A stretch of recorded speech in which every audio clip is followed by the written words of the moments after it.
Alors j'ai rencontré Albert, c'est pas tout à fait une rencontre, c'est parce qu'en vérité il était déjà connu, très célèbre dans le métier du design, comme le grand talent français pour créer des alphabets, pour créer des lettres.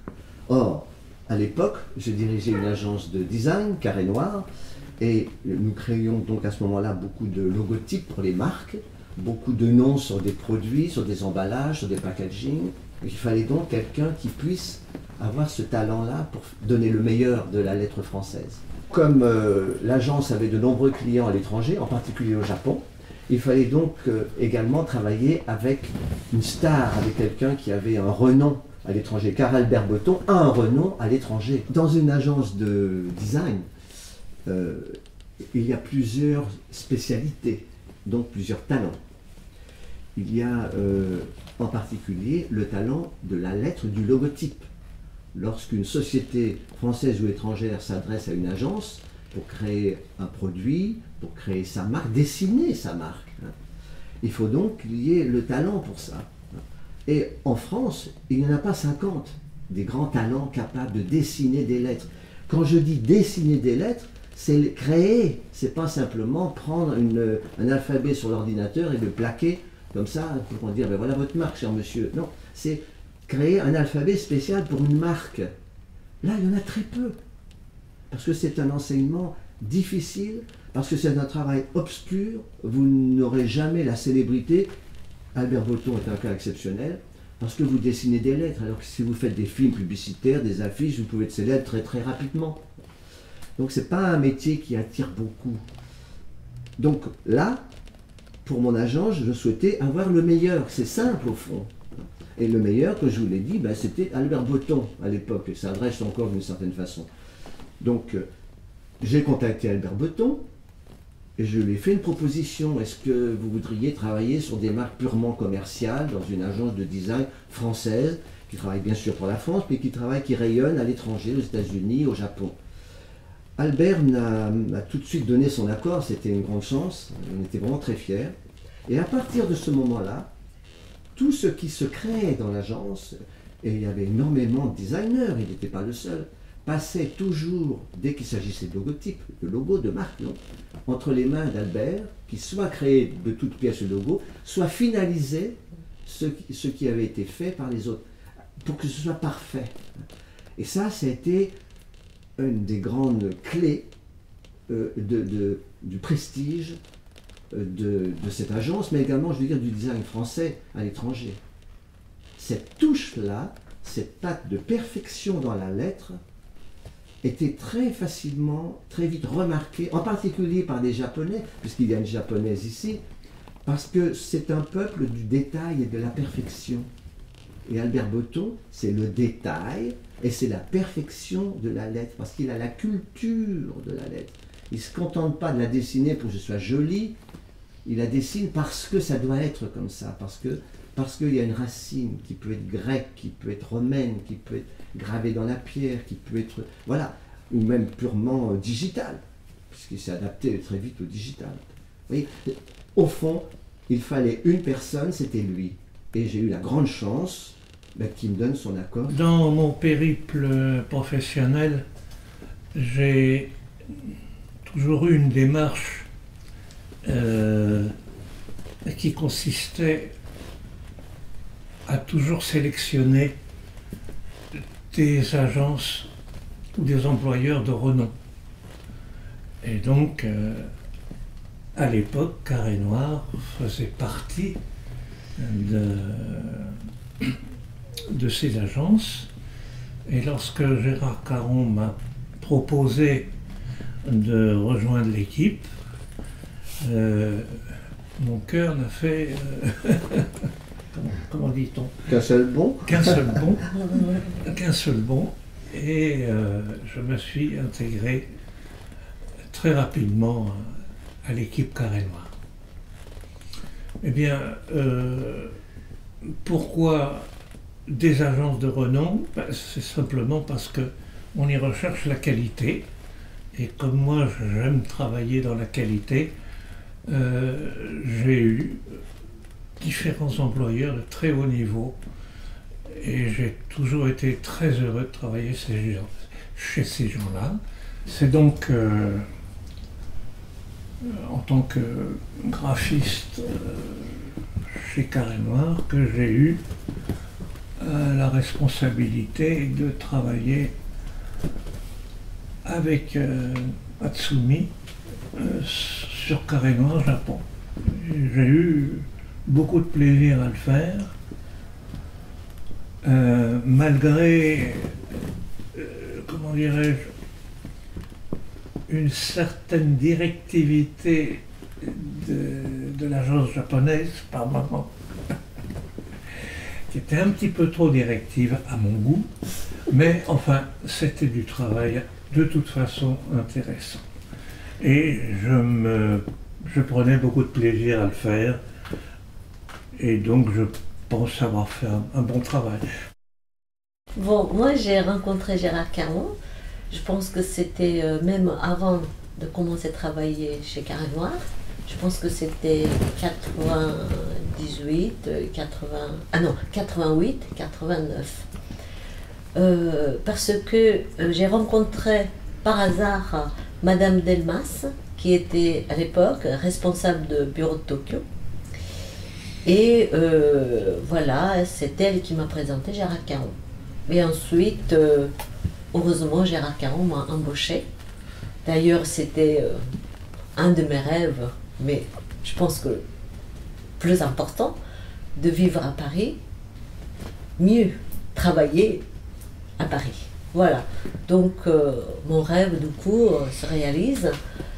Et j'étais ravie de commencer à travailler chez Carré Noir à partir de 90. Et j'ai vécu 11 ans avec Gérard Caron. Et d'ailleurs, même aujourd'hui toujours, mais avec Albert, on a travaillé ensemble 5-6 ans. Comme j'ai vu, en plus, il m'a gentiment expliqué comment ça a été créé des lettres, à la main en fait. Et j'ai tout de suite pensé à calligraphie japonais, parce qu'il ne prenait pas des pinceaux, mais c'est de la calligraphie. Et voilà, voilà. Ouais. Et justement, par exemple, ce trait-là, oui. Il a vraiment bien peaufiné. Une partie qui est calligraphique. Bien finalisé, ouais.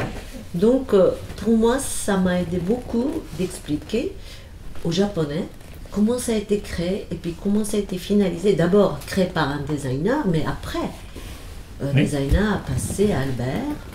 Quand j'ai dit c'est comme calligraphie, alors les Japonais, ils ont compris tout de suite.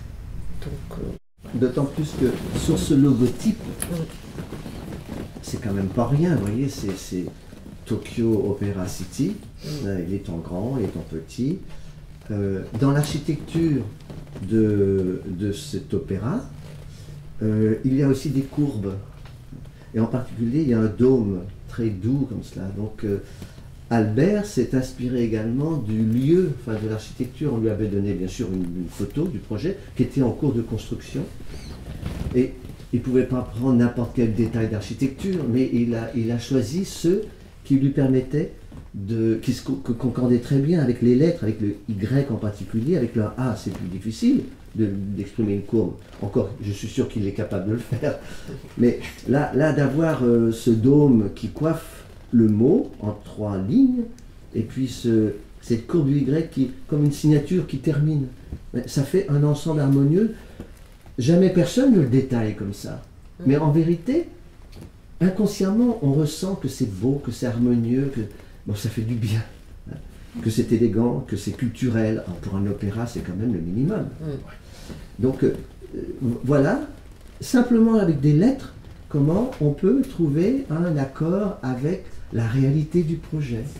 Alors, on voit le Carré Noir, où j'ai pris une liberté, naturellement, mais il faut savoir que quand j'ai été habilité par Gérard Caron à créer la cellule Cadra, j'ai pris un espace blanc carré sur lequel j'ai écrit Cadra. Et qu'est-ce que le Cadra? Eh bien, en typographie, c'est un bloc de plomb plus court que les autres, donc qui n'imprime pas. En creux alors? C'est un creux? C'est un creux. Il est plus court, il n'imprime pas. Donc il y a les quadras, il y a les demi-quadras, il y a les quarts de quadras, qui sont des espaces pour mettre sur le composteur et blanchir les lignes de texte. Voilà. Ah, c'est ça qui marque les espaces entre deux mots, par exemple, sur un texte. Voilà. Et donc tu avais choisi ça. C'est un peu paradoxal, petit hommage. Un petit hommage à en creux. En creux, bien sûr. Comme en typographie, c'est le blanc qui gère le noir, on retrouve cette, cette perfection à obtenir grâce au blanc. Le noir ne peut vivre que si le blanc est comptable. Donc ce n'est pas quand vous avez beaucoup de texte sur un prospectus qu'il sera lisible. Allez faire comprendre ça au client. Je paye, donc je veux que mon prospectus soit plein. Je dis, oui, mais monsieur, vous avez vu comme il est plein, on lit rien. Voilà. Donc, difficulté de faire comprendre qu'il ne faut pas trop de texte pour être lu. Et c'est au typographe de gérer ce blanc pour que le texte noir soit lu dans de bonnes conditions. C'est ça la typographie. Vous voyez pourquoi j'ai demandé à Albert Botton de nous rejoindre. Parce que tout cela, c'est valable aussi pour les marques. Enfin, il faut qu'elles soient lues quand même. Merci, maître.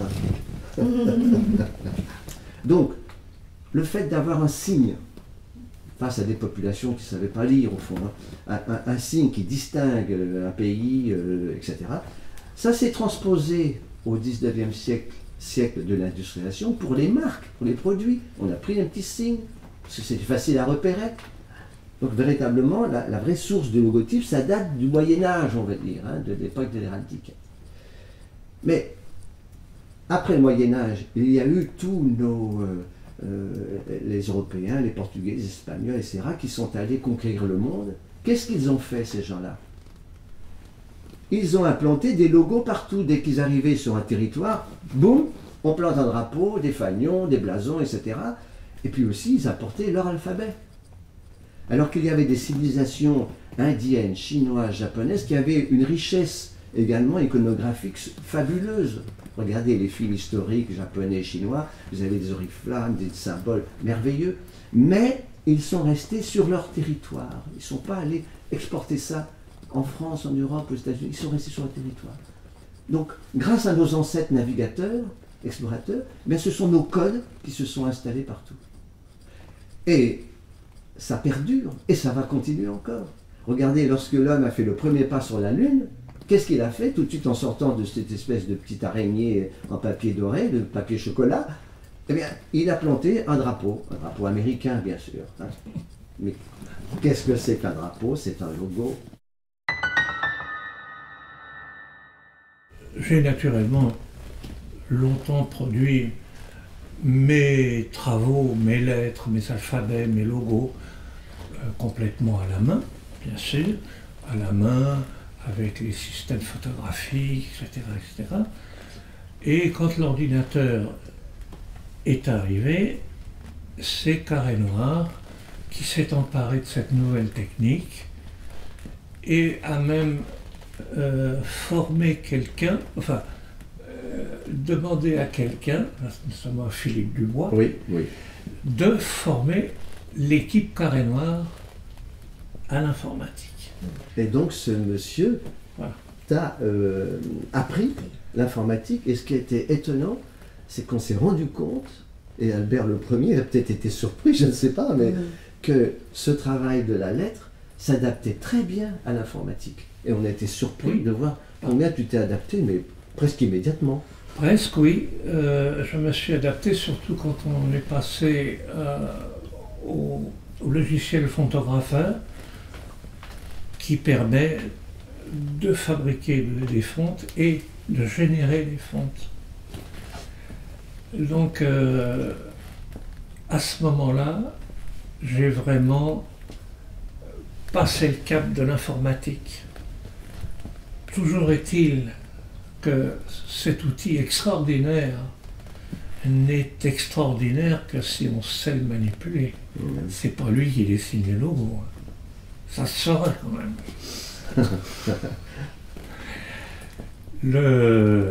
Le travail, que ce soit au crayon ou à l'ordinateur, reste le même là.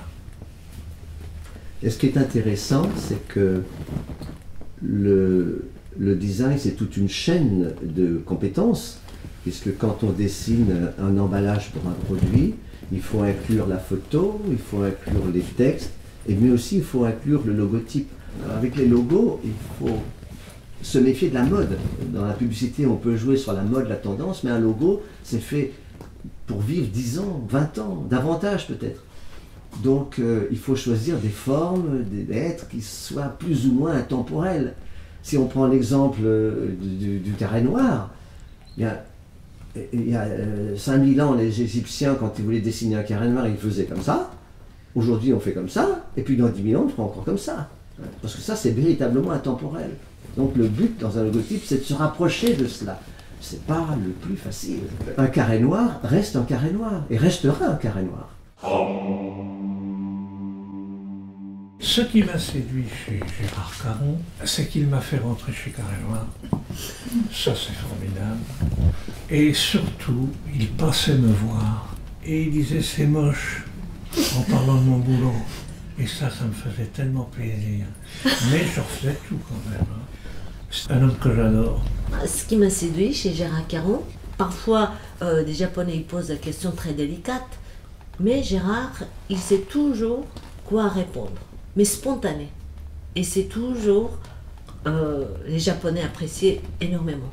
Donc son côté pédagogique et puis son côté spontané. Ce qui m'a séduit chez Hatsumi, c'est qu'elle était très jolie, très très belle. Et j'ai toujours eu un feu pour les yeux bridés. Et en même temps, c'était pour moi la possibilité de rentrer dans un autre monde. Alors, ce qui m'a séduit chez Hatsumi Izawa, c'est cette biculture. Elle était aussi bien japonaise que française. Ça, c'était précieux pour nous faire comprendre ce que souhaitaient les clients japonais. Et ce qui m'a séduit par ailleurs, c'est cette espèce d'énergie, cette curiosité d'apprendre et d'exprimer la culture française dans son pays. Ce qui m'a séduit chez Albert Botton, d'abord, c'est le grand respect que j'avais pour son talent rare. Qu'est-ce que vous voulez que je dise de plus? C'est quand même ça, c'est unique. Quand je dis que c'est un maître, je le pense véritablement. Et ce qui m'a séduit également, c'était sa faculté de s'intégrer dans une équipe où il y avait beaucoup de jeunes designers qui sortaient d'école, etc. Et il n'y a jamais eu de frontière entre le maître et les élèves. Ça se passait très bien. Ça, c'est cette forme d'humilité. C'est peut-être aussi la signature des grands.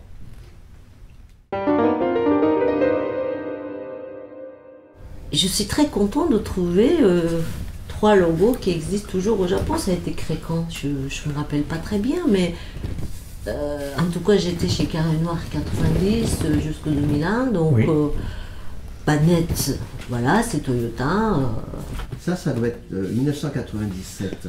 À 17. Ce logo-là. Oui, oui. Et je ne sais pas si vous vous en souvenez, mais ça, c'est un nouveau quartier de Tokyo qui s'est créé. C'est une sorte de bulle. Voilà, Oui, ouais. voilà. Au centre, il y a une grande bulle et puis des immeubles tout autour. Et donc l'idée, gate évidemment ça veut dire porte, Ouais. porte de Osaki, la cité de Saki. Donc l'idée, rappelle-toi Albert, c'était donc de faire une porte. Mais alors au Japon il y a les fameuses portes des temples qui sont carrées comme ça, les torii. Oui. Il ne s'agissait pas de faire ça puisque c'est pas un temple. Bien sûr. Mais là encore, Albert Botton a remarqué aussi que dans ce quartier, tu t'en souviens, il y avait aussi une sorte de dôme, Voilà, et puis il y avait des arcades commerciales. c'est ça. Donc, C'était un petit village hein, un petit village moderne, mais dans Tokyo. dans Tokyo. Et donc, il a associé, parce qu'il y avait deux couleurs, non? Il y avait du C'est vert. Oui, il y avait du Vert. vert. Il est vert. Vert. Il y avait donc le dôme, mais en même temps, vous voyez, il y a une partie décalée Oui. qui fait que ce sont des arcades. On voit en C'est perspective. ça, voilà. Et alors, monsieur Albert Botton, ce trait-là, Oui. hein, qui a été dessiné pour que l'œil voit un ensemble, une Terminé. perception, pour terminer. Voilà. C'est un logo, hein, c'est pas un texte, un logo, Oui, oui. donc ça doit être perçu et pas lu. Ah, donc l'idée, ça a été de terminer ce cercle, mais pas d'une façon géométrique, mais en forme de sourire. Voilà. Pourquoi? Parce que le thème, moi je m'en souviens de ça, le thème de ce village, on va dire, hein, c'était pour une vie heureuse. Donc, ben, un sourire, les arches, le dôme, et au centre, Gate City Osaki, avec Tokyo Sud écrit en dessous. C'est Ça, c'était une obligation, on voulait le faire. On aurait pu s'en passer, bon, mais c'était une obligation. Alors ça fait la bouche, et puis voilà, la tête, le crâne, le sourire. En même temps, c'est proche d'un personnage, mais c'est bien Oui. pour la mémoire du logo, Oui, ça. oui, oui, tout à fait. Tout à fait. Et celui-ci, Hatsumi, Ça, tu t'en c'est- souviens, ça, oui, c'est oui, une net, grande ça, marque c'est- automobile, ça, oui, c'est Toyota, Toyota, on voilà. peut le dire, c'est Toyota. Bah, comme il y en a beaucoup partout au Japon, donc chaque fois que je vois le logo net, ça me fait penser Albert, et puis Carré Noir, Gérard Caron, et bien, Tokyo Opera City, quand je vais voir un ballet ou bien opéra, à Tokyo Opera City, alors ça me fait toujours plaisir. Alors ça, oui. c'est en fait Nets. Net. Bon, c'est une curieuse marque, mais Ouais. il y a parfois des mots un peu occidentaux, pseudo-occidentaux au Japon. Bon, ça fait bien. Plutôt ciblé aux jeunes, et donc D'où le autour de style, oui, voilà, un peu vivant, vivant, dynamique. J'ai un V là dans le. Ouais, Oui, Oui, oui. oui. Je sais pas pourquoi tu as fait ça, d'ailleurs, c'est parce que c'est l'ouverture, c'est le mouvement, ou c'est l'instinct. Sur l'instinct, je voulais C'est ouvrir net. par quelque chose Dynamique. de très dynamique. Ouais. Ah oui, donc c'est ce mouvement-là. Voilà. Et puis alors, le trait. Ça, c'est les bonnes couleurs, c'est bleu et rouge. Oui, c'est bleu ça. Ah oui. Oui. Le Oui, trait comme ça. acheté comme ça, oui. Bah, c'est une fierté parce que c'est une création française qui a été primée au Japon. Tout à fait. Et ça, voilà encore la présence de la fameuse French Touch qu'on a tant de difficultés, nous, Oui, à définir. Ce qui nous étonne, nous, c'est que, alors je vais dire une absurdité, mais en réalité, au Japon, il y a des nuances de blanc incroyables. Oui, incroyable. Mais par dizaines, il y a des nuances de rouges. gris, de beige, mais par centaines. Et de noir. Nous, on ne les voit pas, ces nuances, dans notre culture. Hein, mais en revanche, les couleurs plus vives, on les voit. Je me rappelle, quand on a présenté ça, Oui. à Tokyo, à Yokohama, même plus précisément, eh bien, les Japonais ont tout de suite dit « Ah, ces couleurs, cette harmonie de couleurs !» Bon, elle nous paraît, c'est très élégant, très joli, mais enfin, rien de surprenant. Et au Japon, on m'a dit « Ah, il n'y a que les Français pour faire ça. » Bon, alors, très bien. Mais comme quoi, on porte quelque chose en soi Oui, de culturel. La création d'une lettre, le choix de couleurs, Oui, oui. c'est véritablement culturel. Et Je alors, suis sûr. Est-ce que tu savais pourquoi précisément tu choisissais ces nuances-là? Non, parce que j'aime toujours le contraste. Chose douce et raffinée et puissante. Bon. Et là, j'aime beaucoup le contraste, un peu les couleurs italiennes d'ailleurs. Oui. C'est pour ça que j'aime beaucoup les couleurs italiennes, le drapeau italien, parce qu'il a toujours ce contraste d'un vert un peu acide et d'un rouge un peu acide. Et j'aime beaucoup ça. Et à ce moment-là, j'ai eu besoin de faire ça. Eh bien, ça a plu énormément. Et les Japonais ont trouvé là que ça ne pouvait être fait que par un Français. C'est étonnant. Hein. Alors, parce Oui, que- souvent les Japonais disent que ah, vous avez osé de faire ça, le mariage de telle couleur à telle couleur. Les Japonais ne savent pas faire. Par contre, les Japonais, moi je pense, aime bien les designers dégradés, C'est ça. très subtils. Mm. Par exemple, les Japonais apprécient énormément les fleurs de cerisier. Mm. Oui. Alors la rose, on dit sakura iro. Sakura, ça veut dire cerisier, cerisier, la couleur de cerisier. Sakura, couleur, iro. Et les Français, quand on regarde plein de couleurs Oui. de cerisier, tout le monde croit que c'est blanc. Mais nous, c'est rose. Ah, oui, oui, oui. Ouais. Ah, comme la neige. Non, c'est rose. C'est un rose très pâle. Mais ça fait blanc, mais c'est pas blanc. C'est pas blanc. C'est pas blanc. C'est vrai qu'en ce qui me concerne, je n'ai pas une culture japonaise très importante, mais j'ai toujours admiré chez eux, en tant qu'ancien menuisier, le travail du bois, Ah, sous toutes ses formes d'ailleurs.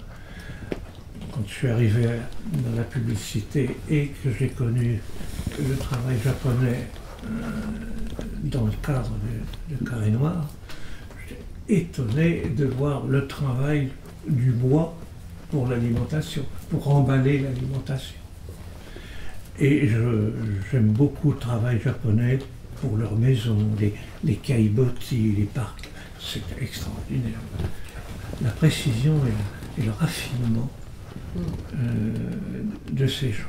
alors là, on touche quelque chose d'intéressant qui est purement culturel. C'est-à-dire que on parle avec admiration tous les trois de la Japanese touch, la touche japonaise. Et on a beaucoup de difficultés à parler de la French touch, la touche française, parce que c'est comme ça qu'on l'appelle dans le monde, la French touch. Bon. Et je pense qu'on a toujours tendance un peu à dénigrer, on n'est jamais satisfait, on critique la France, on critique nos créations. Alors qu'en fait, dès qu'on quitte notre territoire, le fait d'être un designer, le fait d'être français, le fait aussi même d'être associé à Paris, etc., Oui. ce sont des valeurs qui s'ajoutent positives, qui s'ajoutent les unes les autres, et vous êtes quelqu'un d'exceptionnel. Alors bien sûr, il ne faut pas décevoir, il faut être digne de cette image, mais la création, la créativité française a une image phénoménale à l'étranger, et je considère, moi, qu'on la sous-exploite, qu'on n'en est pas suffisamment fier. Des gens comme Albert Breton, au Japon, ce sont des trésors vivants. On les honore, on reconnaît qu'ils ont en eux, c'est pas moi qui le dis, c'est une bibliothèque vivante, mais qu'il faut profiter de leur présence. Il faut les mettre en contact avec des jeunes, avec des écoles, des universités, etc. Ce que nous essayons de faire, pour le mettre sur le net, ce que j'essaie de faire aussi.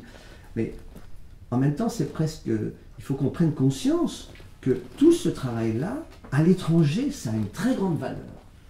Ici, certes, on le sait, mais c'est tout à fait sous-estimé. Et c'est même une valeur commerciale. Je pourrais même dire, que c'est du business, ça. C'est du business. Et ce monsieur-là est capable de générer du business à la française. Dans le luxe, la qualité française est reconnue. Mais soyons-en fiers. C'est amusant, c'est pas une question qu'on me pose immédiatement, mais depuis que je travaille avec Olivier Lineuil sur ce livre, me concernant, j'ai constaté, alors qu'avant je le faisais inconsciemment, mais j'ai constaté que je dessinais des logos en pensant alphabet et inversement, je dessinais les alphabets en pensant logo, c'est-à-dire prendre cet alphabet et créer un logo pratiquement directement avec ces lettres que j'ai faites. Il y a toujours eu osmose entre les deux démarches. Et en fait, ce qui n'a rien à voir, à la limite. Oui, parce que le logo c'est pas la même demande. Le logo est plus proche de l'image. Il faut créer une image et la lettre, Voilà. c'est la lettre. La lettre, c'est fait pour la lecture. Soit en petit corps, soit en gros corps, mais c'est fait pour la lecture. Et ce qui est amusant, c'est que dans mon esprit, j'ai toujours inconsciemment lié les deux. Oui, parce que ça, c'est la preuve. Voilà. tu as réussi à lier les deux. Mais c'est peut-être aussi parce que tu as toujours travaillé dans des contextes de publicité, de design, de communication. Voilà. Pour cela. Tu aurais été dans le monde de l'édition pure, Oui, je pense que tu n'aurais pas eu cette démarche. tout à fait. Mais c'est ça qui fait que tu es rare, Albert. Tout à fait. Ouais, ouais. Eh ben, il y en aura eu des compliments ce matin. Non, mais on nous avait dit qu'il faut être positif.